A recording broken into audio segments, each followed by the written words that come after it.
আলাইকুম প্রিয় ছাত্রছাত্রীরা, তোমরা কেমন আছো? আশা করি সকলে খুব ভালো আছো। আজকে আমি তোমাদের সামনে হাজির হয়েছি। দেখো, তোমাদের যে সামনে 2025 হাই মাদ্রাসা তোমার মাধ্যমিক এক্সাম দিতে চলেছো, তার টেক্সট পেপার 2024-25 যে টেক্সট পেপার তোমাদের পর্ষদ দিয়েছে, সেই টেক্সট পেপারে গণিত প্রথম পার্ট, প্রথম যে সেটটা রয়েছে 374 পৃষ্ঠা, তোমার সেখানে চলে যাও। সেই পার্টটা নিয়ে আজকে আলোচনা করব। অলরেডি অনেক স্কুলে কিন্তু টেক্সট পেপার দিয়ে দিয়েছে, আবার অনেক স্কুলে কিন্তু দেয়নি। যারা যারা হয়তো এখনো টেক্সট পেপার পাওনি, তারা যদি এই প্রশ্নগুলো পিডিএফ হিসেবে পেতে চাও, তাহলে ডেসক্রিপশন বক্সে নাম্বারে আমাকে মেসেজ করতে পারো। আর এই পিডিএফ গুলো পাওয়ার জন্য সম্পূর্ণ ফ্রিতে, তার জন্য একটা সাবস্ক্রাইব, একটা কমেন্ট এবং দুটো শেয়ার লাগবে। জাস্ট এটুকুই, বেশি না কথা বাড়িয়ে আজকে ভিডিওটা শুরু করা যাক। দেখো, প্রথমেই তোমাদের যে এমসিকিউ পার্ট রয়েছে, দেখো প্রত্যেকটা এমসিকিউ পার্টের কিন্তু সাবজেক্টের এবছর কিন্তু অ্যান্সার করে দিয়েছে শেষে। দেখতে পাচ্ছ শেষে কিন্তু অ্যান্সার করে দেওয়া আছে, একদম লং কোশ্চেন পর্যন্ত জাস্ট অ্যান্সারটা দেওয়া আছে। সো আমি আগে শর্ট কোশ্চেনগুলো আলোচনা করি, তারপর লং কোশ্চেনগুলোতে ঢুকবো। প্রথমে যে প্রশ্নটি, যে বার্ষিক সরল সুদের হার কত হলে কোনো টাকা 4 বছর সরল সুদের হার কত হবে? উত্তর হবে, অ্যান্সার হবে তোমাদের ডি এরটা 8%।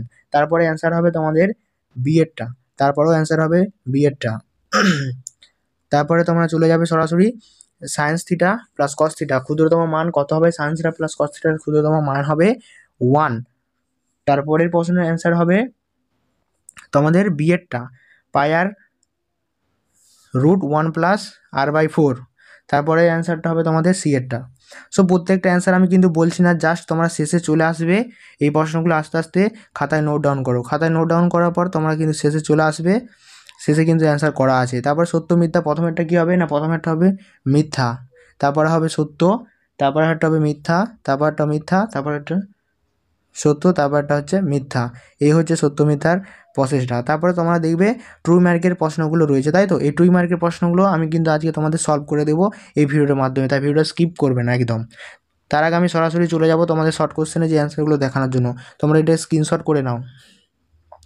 এই পর্যন্ত হয়ে যাওয়ার পর আমি কোথায় যাব না, ট্রু মার্কের যে প্রশ্ন, সেই সমাধান বা সলিউশন। দেখো, প্রথম প্রশ্নের ট্রু মার্কের যে প্রশ্ন রয়েছে, সেটা খুব সহজ প্রশ্ন। প্রতি বছর জনসংখ্যা r% হারে বৃদ্ধি হলে n বছরে জনসংখ্যা পি এবং n বছরের জনসংখ্যা হচ্ছে পি এবং n বছরের পূর্বে জনসংখ্যা কত ছিল? খুব সহজ প্রশ্ন, আমি কিন্তু এখনই করে দিচ্ছি।